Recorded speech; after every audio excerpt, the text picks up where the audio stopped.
And we're live. We're live, guys. Welcome to another episode of Good Morning Liberty. It is Monday morning. Happy Monday, October the 15th, 9:30 a.m. Pacific time here on the West Coast, where I, Michael Boldin, am broadcasting live for the 10th Amendment Center here in my home studio and office in downtown Los Angeles. I hope you had a really good weekend. I hope your week is off to a good start. It's a good morning or a good afternoon, or if you're watching in the archives, good evening, whenever you happen to be tuning in. I'm very grateful for you being with me here today. Now, before we get into the juicy discussion of the day, and I think it's a bit challenging. Sometimes I have a little difficulty with it myself, but I thought it'd be a good one to cover in light of, well, we'll get to it in a moment. I do want to give a little reminder, of course, that I'll be doing some events in the next month. In November, I'm doing a couple of events that I haven't done in quite a while. I haven't done a number of events, but I wanted to get out and do a reminder on these. First of all, hosted by Liberty on the Rocks and Republican Liberty Caucus of Los Angeles County, which is headed by my good friend Nick Hancock, who worked with the 10th Amendment Center for years. And then also co-hosted by Jason Stapleton and then Brian McWilliams of the awesome podcast Lions of Liberty. We're doing a little bit of brunch, 11 a.m. to 3 p.m. It's going to be mostly of a social event, Liberty on the Rocks, with Pablo Serrato, who hosts that organization. His big goal is, in cities like L.A., it's very easy to feel like you're an island if you're supporting liberty, Constitution, anything that isn't about centralization of power. It's very easy to feel like you're an island, you're all alone. So Pablo, at least from my impression, his goal is to, this is millions of people in a town like this, to just find ways for people to hang out who have very similar ideologies, because what better way to make friends than to hang out, have some food. We'll do a couple of talks. I'm sure Jason and Brian are going to talk for a little bit. I'll probably give a 10, 15-minute talk, but it's mostly just hang out and spend time with each other. It's a free event, so if you're in Southern California, please register. I'll put a link to that to the Eventbrite page, and it'll be pretty awesome, like most of those events really are. And then also the following week, that one was on November 4th. That's a Sunday. And then the following Saturday in Dallas is the Revival of Secession and State Nullification, hosted by the Abbeville Institute. I'm giving a talk on the state of the nullification movement, talking about strategies and where things are going. The strategy, kind of the baseline, the philosophy behind it, and then where things are playing out, how things are playing out today, and how things could play out if the strategies were put into practice on various issues. I do want to say hi to everyone in the chat. EHP Training LLC, you got that right. Like, smash. So smash those likes if you support what we're doing here. You have been enjoying these episodes every Monday, Wednesday, Friday at 9:30 a.m. Pacific time. Make sure you smash that like button here on YouTube or wherever you happen to see it later on. We post them later on to minds.com, to Facebook, which I absolutely hate. It's a cesspool, but we use it because we can still reach a lot of people there. Plus Twitter. Wherever you find this broadcast, please hit the like button, leave some comments, tell us your thoughts about what you think about what we're talking about, or some ideas of what you'd like us to see us cover in the future. We can't respond to all of them. We're a very small skeleton crew of a small team of us plus some volunteers that help out. There's no way for us to respond to everything, but we do review them. And you're going to see some of the comments that I've picked out for fun chatting today. Also to Woodsider, smash. Same with Dan Warsaw. We are smashing like crazy today.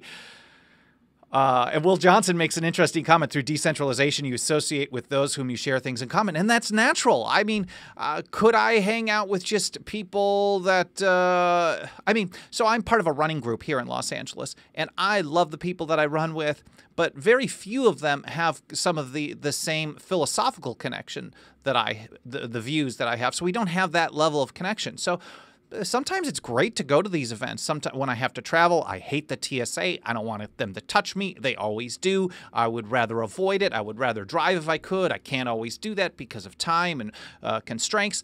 But it's really important for us to actually develop relationships, friendships, a network of people with whom we trust, we care about, we respect their opinions. We don't always agree with, of course, and I don't think I even agree with myself all the time because that would be boring. So it's really important for us to do these types of things. And kudos to Pablo.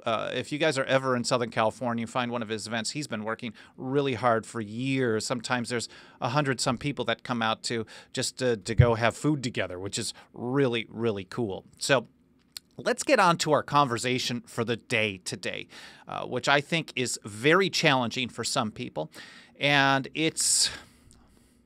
I think it might be, I don't know. Maybe I'm overspeaking, and maybe I don't even know where I'm going with this. Again, I don't always agree with myself.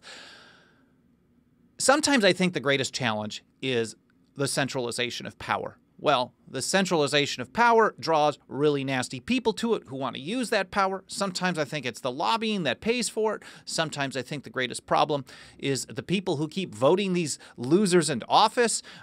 Sometimes it just keeps changing. Sometimes it's the politicians themselves who are willing to do bad things with the power that's handed to them, or unwilling to actually follow through on promises to limit power or to stop things or to change things. They always change things for the worse. It keeps getting worse and worse and worse. But what I think there could be a case to be made, and I go back to a lady known as the Muse of the Revolution on this, who I only studied briefly until I saw my friend Chris Ann Hall. She talks about her all the time, Mercy Otis Warren. But I think maybe one of the greatest problems we face is ourselves. And whether it's you and me, I think it's we the people. So the people that we're supposed to be able to count on, those who believe in liberty, who believe in decentralization, federalism, Constitution, 10th Amendment, whatever it may be, we're all allies in some way or another. Those of us who are supposed to be leading are often fearful of doing the leading. We're fearful of taking the steps because they're dangerous. And there is no doubt about that. But Mercy Otis Warren, let's first talk about Mercy here. She celebrated her birthday last month in September. Born in 1728. And here's how Dave Benner gave a quick overview of who she is or who she was. Related to several of the most prominent Whig politicians in Massachusetts, she became known as one of the best writers of her time and as the Muse of the Revolution by surrounding herself with the most famous figures of the time and by recording the pivotal events that gripped her world. Otis's writings are deserving of study still today. She wrote a series of books called The History of the Rise, Progress, and Termination of the American Revolution. This was the first kind of really detailed overview of what happened, what led to it, what was going on. And it wasn't just about what battle happened here or there. Wasn't a History Channel version of it. So there was a real deep history that went into this. I urge you, if you are interested in reading her books, you can probably find them for free, or a very cheap Kindle download or an ebook download someplace. So Dave goes on. He says, later in life, Warren opposed the ratification of the U.S. Constitution primarily because it lacked a Bill of Rights. She was a leading critic of the John Adams administration, and they wrote letters back and forth for many years, even after he was out of office, because rupturing her friendship with the man. Thomas Jefferson was a huge fan of her work and considered her a friend, ordering subscriptions of her work for his cabinet. Jefferson recollected her high station in the ranks of genius and viewed her as a brilliant patriot. Well, there is one passage that I just can't get out of my head from Mercy's writing. And I found it here in one of the quotes sections of the Liberty Fund, Online Library of Liberty. They put together little snippets of interesting quotes. They put them into context of the original writing, and then they add a little bit of commentary at the bottom as well. Again, as always, we post the links to most everything that I talk about, at least the big chunks, in the show notes on YouTube and on our blog at blog.10thamendmentcenter.com, and of course at BitChute and Reel.video after we finish doing the broadcast. So within 10 minutes on YouTube, and then once we post on the other channels, we'll have all these links. So just keep an eye out for that, especially if you're watching in the archives. But this piece of writing from her history of the American Revolution, they gave it the abbreviated title, I think is really, really powerful stuff. It holds true for all time. And I think that's the approach that she was taking on this.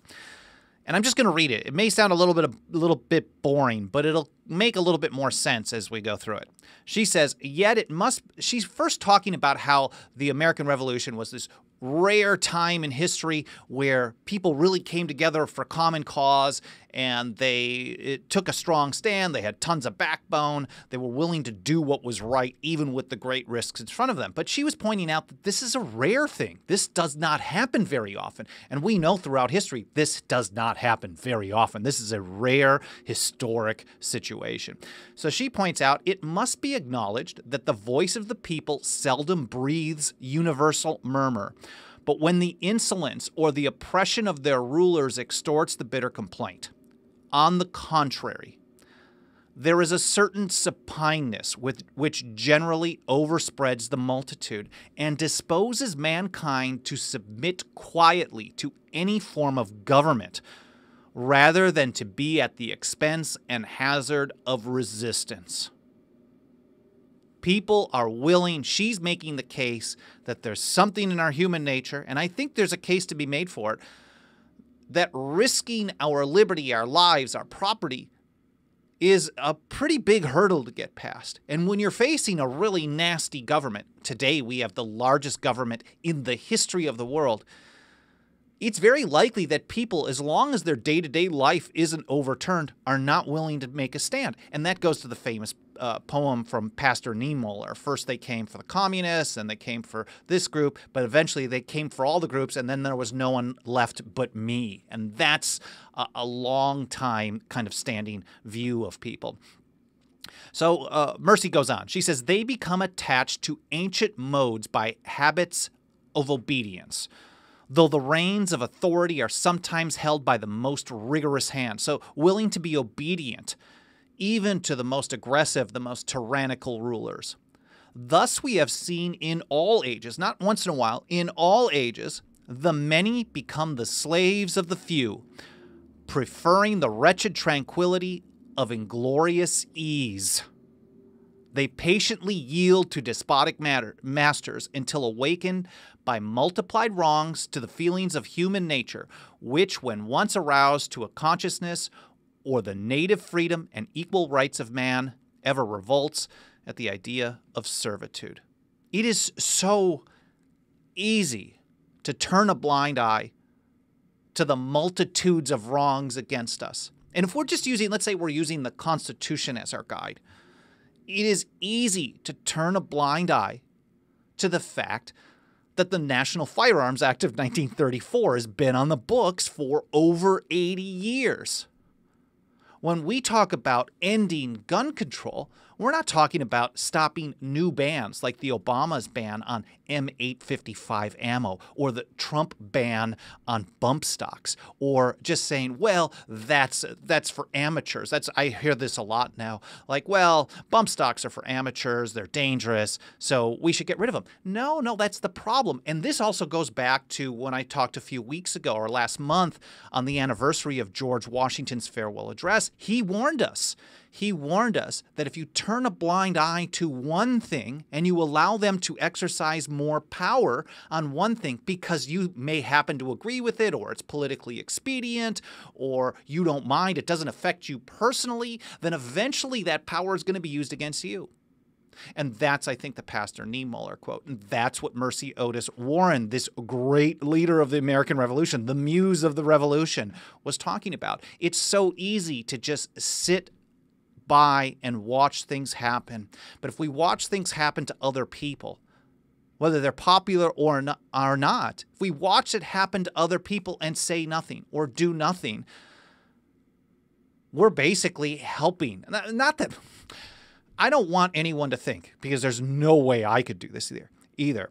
I don't want anyone to think that it's somehow I have this view that it's our duty to help every single person on earth resist every form of tyranny, or everyone in our neighborhood, in our country, or in our state, because it's impossible. We're talking about tens of thousands of regulations, of laws on the books, gun control acts that go back decades, violations of everyone's right to privacy, if we want to call it that, violations of the Fourth Amendment constantly.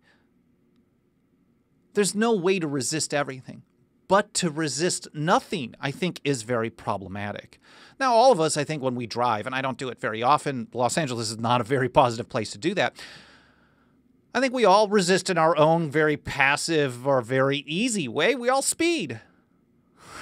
If you think about that, if you want to go simple. But I think there are obviously bigger things to deal with as well. So let's look over at the chat, see what's going on here. Oh, lots of good stuff here. Alan Mosley, awesome with the gold standard. Everyone support the 10th Amendment Center so Michael can hire me as his personal driver. No TSA. I would hire you as a podcaster, man. You would do like some awesome shows. EHP training, are we living in a nation of wimps? Yes, maybe we're always living in a nation of wimps. Hi to Matt Hugh. I'm glad you like Mercy Otis Warren. Man, what a badass. Senator Mike Lee's book, Written Out of History, introduced me to her and a few other forgotten freedom fighters. I did not. I've not read Mike Lee's books at all, but I know that I probably just like you, I learned about her through another researcher, Chris Ann Hall. If you're not listening to her podcast, she focuses primarily on the Constitution. She comes from a Christian conservative background. She's a really fun, really great, really smart, really strong woman. Short, bottle rocket, who you do not mess with. Former constitutional attorney. I guess you never really lose this, but a constitutional attorney who does not only focus on precedent, but goes around the country teaching people primarily from a conservative audience that you have to focus on decentralization and the Constitution all the time. And she talks about one of her heroes, Mercy Otis Warren. I had read her a little bit, but Chris Ann has been putting so much emphasis on her for a number of years that I just keep looking into her more and more and more. A little bit more from the comments. Great stuff from, interesting stuff from Will. Good stuff from Matt. EHP Training says, I know her and her husband. Yeah, I met them finally after way too many years. They were here in Southern California visiting family. They were on a family cruise or something like that. And so we got to spend an afternoon and with their son. Really, really great people. So thank you, of course, all of you for commenting. Of course, if you haven't done it yet, smash those likes. Now, what do I want to talk about a little bit more here? This idea of servitude. And in response to our work, if you are watching the stream right now rather than just listening, you're going to see where I'm going with this.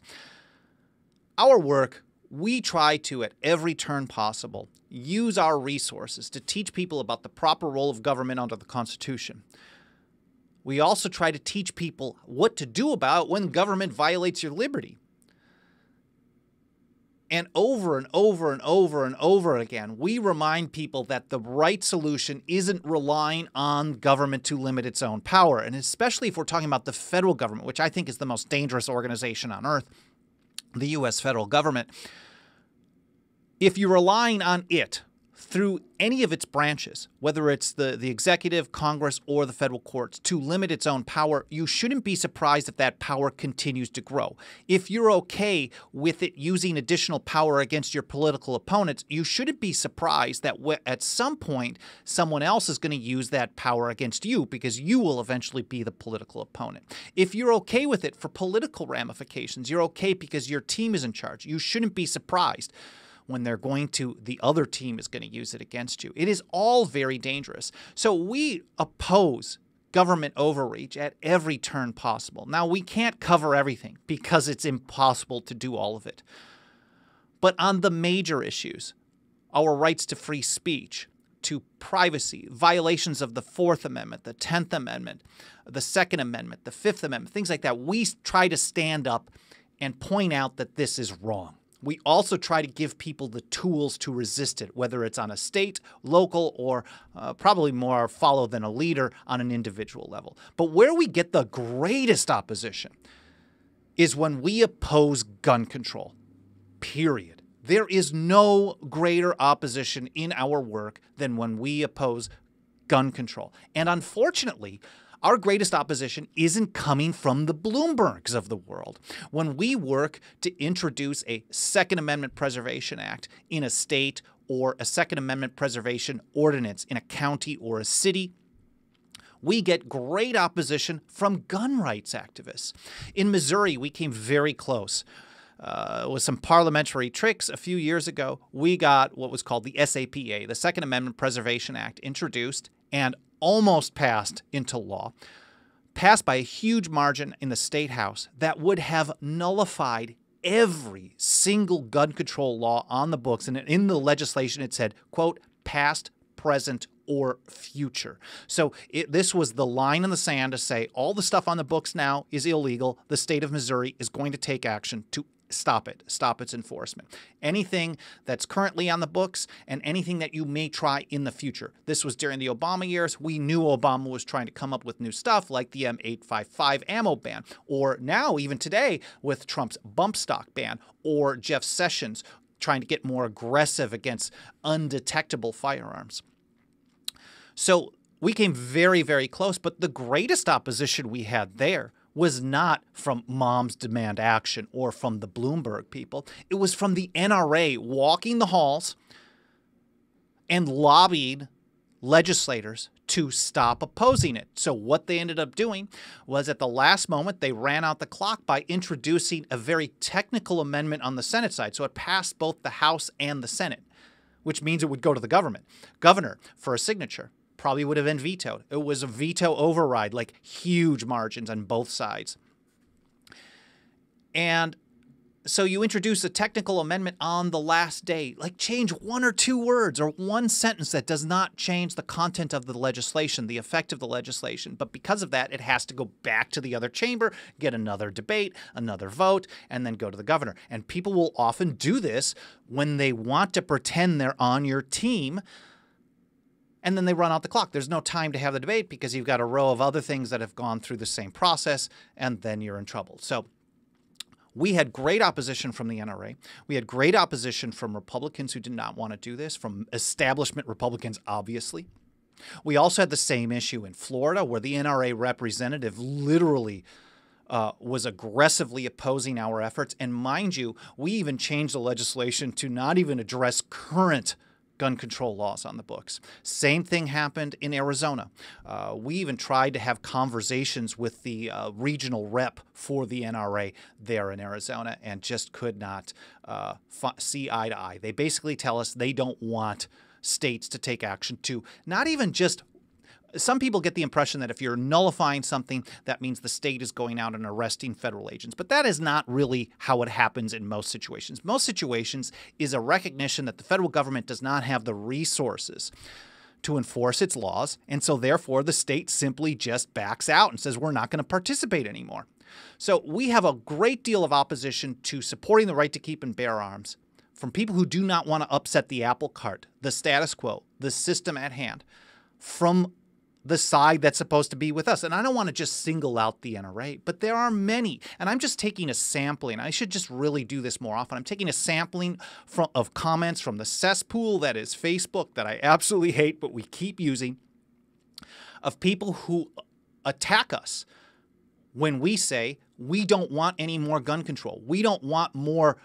We've got a report that came out over the summer that pointed out that the ATF under the Trump administration has done more federal gun control enforcement than any of the Obama years. It just kept going up. We pointed out that the bump stock ban is unconstitutional. Trump is personally putting this through. He said, I'm going to get rid of them. They're gone. Jeff Sessions said he's going to aggressively go after undetectable firearms. Well, the Second Amendment doesn't say the right to keep and bear arms shall not be infringed unless the government can't tell if you have the gun. No, the whole point was to not let anyone know. That is, if everyone knows that you have a firearm, then someone can come in with a different firearm or a different tactic, and that kind of just destroys the whole point of this. So let's look at some of these comments that we get. And I look at all of them and I find out, like, oh, okay, well, here's a guy that says they vote GOP, they're an NRA supporter, they're a gun rights person. So here's this guy. I'm a lifelong movement conservative and own and shoot several guns. I also have a concealed carry license, a permit, in Florida as well, but I see no justification for bump stocks. They're merely a way around the long-established laws against automatic weapons. As an NRA member, I support prohibition of such implements. I didn't see anything in the Second Amendment that says the right to keep and bear arms shall not be infringed unless the gun fires automatically or repeatedly or quickly. No. So here's somebody who's supposed to be on our side, who is supine, who's willing to be obedient because it's so much easier. Trump did the right thing. Go Trump. You have common sense. I'm also a Second Amendment supporter. Bump stocks don't need to be in society. Bump stocks fell through a loophole in the NFA, National Firearms Act, which shouldn't exist. So he's willing to accept the law that's on the book, a habit of obedience. This is the status quo. This is what Mercy Otis Warren was talking about. When you have long-standing established practices of obedience, then people just recognize this as part of day-to-day life because no one is opposing. You can't say that you're a Second Amendment supporter and be okay with the National Firearms Act, the Gun Control Act of '68, the amendments in '86, or even the Undetectable Firearms Act of '88. You can't be okay with any of these things. He says this is a compromise that doesn't compromise our second. It's a good move. Or you get this example. People who not only have the supine, regular obedience, but then you have the people who are just fearful. And I think fear is more legitimate because government has tons of guns. They will use violence against you. And if you go it alone, you're going to be in a lot of trouble. But sooner or later, people have to band together and take a stand for their liberty, whether they get permission from government or not. Because as long as all of us keep saying, well, it's too scary to do something about it, then they're going to keep pushing the envelope, and it's going to get worse and worse and worse. And we've seen this happen over the last 80 to 100 years easily, if not longer. Here's Don McWhorter. He agrees with us that the bump stock ban is unconstitutional, but the federal courts and juries still enforce unconstitutional laws. True, meaning they will put you in prison, not giving a damn about your rights. Or Jim Harrelson warns us that the federal government is going to come crush us all. I love how everybody conveniently forgets Lincoln's orders to confiscate all civilian-owned firearms in Maryland, Delaware, New York City, and Southern Illinois because nullifying Lincoln's unconstitutional acts were not cool. Oh, yeah. Oh, let's not forget an unconstitutional In other words, they're going to come out and take things from you. So just don't. This is too scary. Don't do anything about it. Try to nullify. This was on an article where we said states should nullify the bump stock ban. Really, states should nullify all federal gun control. All of it. That's what we worked for in Missouri, for example. He says, try that and you'll lose. You may be right, but don't try. They're basically saying we're willing to accept this because we're too scared. Now, I'm not telling people to go out there and do an Adam Kokesh and start pumping an illegal firearm in Washington, D.C. just to challenge them and to prove that you're tough. That's not smart strategy. Let's be smart about this. We can recognize that 32 states are now nullifying a federal ban on a plant. And I know some gun rights activists have told me for years, oh, well, that's just a plant. No one cares about this anymore. But this is total bull. For many years, especially in the early days, people were getting thrown in jail for 10, 15 years, as long as it would be for some firearms violations, and I have to put that in quotes. There was one of the leading original activists who opened a medical marijuana shop in West Hollywood who literally died in prison. He needed the medicine. They couldn't get it. He ended up dying there. So the guy was willing to risk his life. And this happened repeatedly. Many people went to prison. Hundreds of thousands of people have gone to jail violating federal marijuana laws. People have gotten shot, arrested, their property taken. Now, maybe they'd be more aggressive about guns. Maybe they wouldn't be. I don't know, but what we do know is that people have had the courage to stand up and do the right thing. Now, it's a bit different when you have a state government standing on your side. Are they going to roll in tanks to Missouri and try to take over the entire state? Well, Lincoln, of course, is an example. But should we live in fear? If you live in fear forever, eventually, there's going to be no liberty left. Again, this doesn't stop them from constantly putting you in federal prison, just pointing out that it's unconstitutional. I think it's important to point out that these things are unconstitutional for many reasons, not just as a way to resist it, but to educate people. Like, stop supporting the people that are willing to violate your rights. So stop supporting them. Stop looking to the federal government to help protect you from the federal government. Stop looking to vote the bums out in the hopes that the new bums are going to somehow stop violating rights. And of course, take action on a state or a local level to stop participating in it. And when you do that consistently over a long period, the federal government loses. We know this on weed. We can talk about this in regards to immigration sanctuary cities in the future.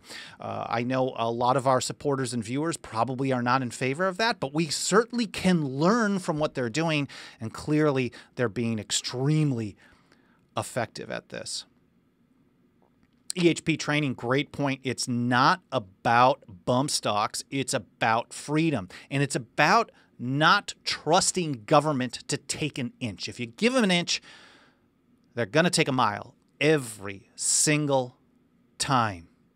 Matt Hewitt absolutely is the most dangerous organization on earth, the United States federal government. It spies on more people. It violates more rights. And it probably, it's occupying more of the planet than anyone else by far. Woodsider says, U.S. revolutionary forces needed parity with British armaments in order to overthrow them. Doesn't it make sense that they would want to preserve that? It's really, really interesting stuff. So I think Mercy Otis Warren has a timeless message for us. That it is not uncommon. That in fact, it is more common for people to be willing to turn a blind eye to these things, to be okay. Like, oh, I don't want to upset the apple cart. I'm afraid. But it's going to take people willing to have some courage. And that doesn't mean go out there and do something insane, but to at least stop taking the position of, oh yeah, they're coming to get us. Let's figure out some strategic approaches that work. We know some that work. Simply taking a hands-off approach is a great first step. Let's work with our states and local communities. Idaho has already taken the first step on not participating in the enforcement of any new federal gun control acts. Great activists led by a man named Rob Taylor in Eastern Oregon are taking action to ban the enforcement of state or federal gun control on a county-by-county level. The state of Michigan passed a Fourth Amendment Protection Act this year, saying that the state will not provide resources or material support or personnel to any federal mass surveillance program that is not based on the Fourth Amendment, a warrant based on probable cause. So there are so many different ways to address things. I'm pointing out the gun issue because we get so much opposition from people who should be naturally on our side, or you would think would be. And I do think that's a real big issue, that people are fearful or they're okay with it. And that's a serious problem. And so that leads me to my quote of the day today. And it comes from the great David Crockett. We have it in the image listed as Davy, which is incorrect. And if Alan Mosley, if you're still out here, thank you to Tennessee, the volunteers, for this guy.